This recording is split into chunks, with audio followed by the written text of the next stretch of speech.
Bonjour à tous. Aujourd'hui, nous allons parler du choix, le choix de Dieu. Alors, Dieu, lorsqu'il avait envoyé le prophète Samuel, il avait dit au prophète Samuel, dire que l'Éternel ne regarde pas ce qui frappe des yeux, mais il regarde le cœur. Donc là, pour les lecteurs de la Bible, ils comprennent que nous parlons là de David, lorsqu'il a fait le choix, David.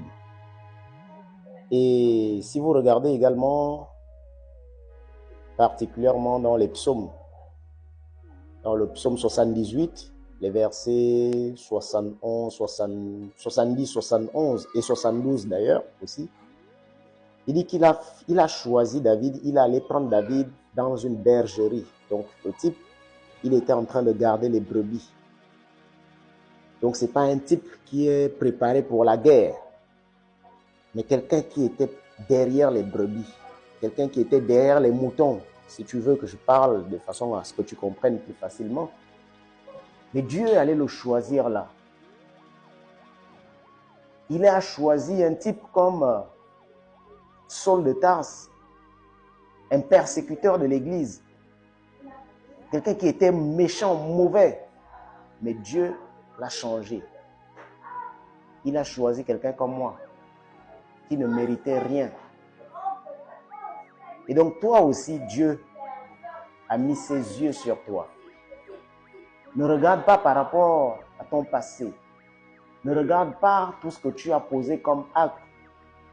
Quand bien même ce sont des actes répréhensibles. Mais le choix de Dieu s'est porté sur toi.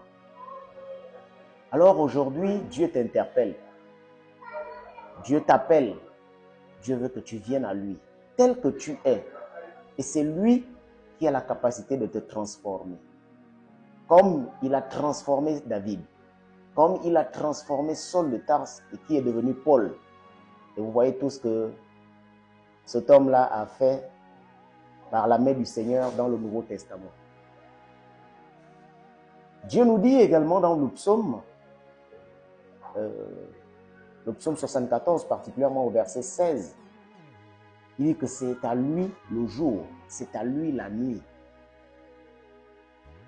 le soleil et la lumière. Toi qui as peur de la nuit parce que tu dis non, c'est la nuit, les sorciers sont tout debout. Dieu dit que c'est lui qui a créé le jour, c'est lui qui a créé la nuit. Et donc si tu es fils de Dieu, ce sont ces choses-là qui sont ton héritage. Le fils de Willy que je suis, naturellement, il bénéficie de l'héritage de Willy. Et si je suis fils de Dieu, ça veut dire que je bénéficie de l'héritage de Dieu. Et donc, j'ai le pouvoir sur le jour, j'ai le pouvoir sur la nuit. Mon frère et ma soeur, c'est une interpellation. Tu ne dois pas avoir peur. Le Dieu que tu sers est un Dieu de justice. Le Dieu que tu sers est un Dieu d'équité, est un Dieu de droiture. Si tu penses que tu es injuste, tu penses que tu es hypocrite, tu penses que tu n'arrives pas à te séparer des femmes, tu n'arrives pas à être fidèle, je vais te dire, le Dieu là a la capacité de te rendre fidèle. Tu ne peux pas faire une semaine, un mois sans connaître un nouveau garçon ou une nouvelle fille. Ce Dieu-là, c'est un Dieu qui a la capacité de te rendre fidèle. Tu n'arrives pas à abandonner le vol. Ce Dieu-là, c'est le Dieu qui a la capacité de faire en sorte que tu abandonnes le vol.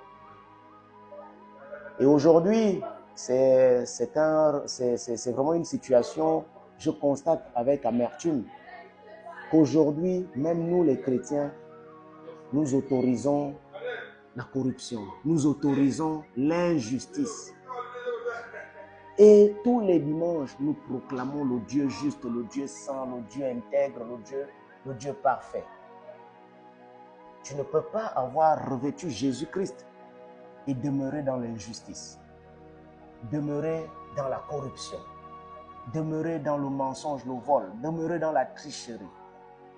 Si tu veux abandonner toutes ces choses, il y a une seule voie, une seule personne, c'est la personne de Jésus-Christ.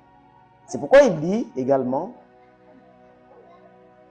il nous dit dans Éphésiens 2, au verset 10, Il dit que nous avons été créés en Jésus-Christ. Nous sommes son ouvrage, car nous avons été créés en Jésus-Christ pour de bonnes choses que Dieu a créées d'avance.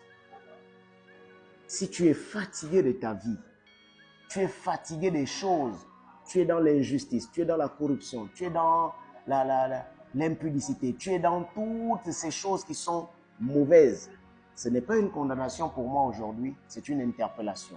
Dieu t'appelle. Bien que si tu veux abandonner ces choses, donne-lui ton cœur.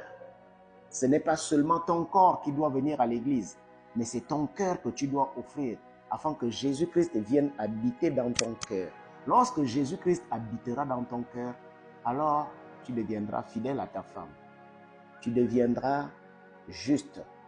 Lorsqu'on parlera d'injustice à côté de toi, ça va te bouillonner. Tu ne pourras pas supporter l'injustice. Parce que Jésus-Christ en toi, il ne peut pas supporter l'injustice. Tu ne pourras pas supporter la corruption. Parce que Jésus-Christ en toi, c'est un Dieu qui ne se corrompt pas. C'est pourquoi ce matin encore, c'est une invitation à faire de Jésus-Christ véritablement ton Seigneur et ton Sauveur. Que Dieu te bénisse. Bon dimanche à tous et à chacun. Amen.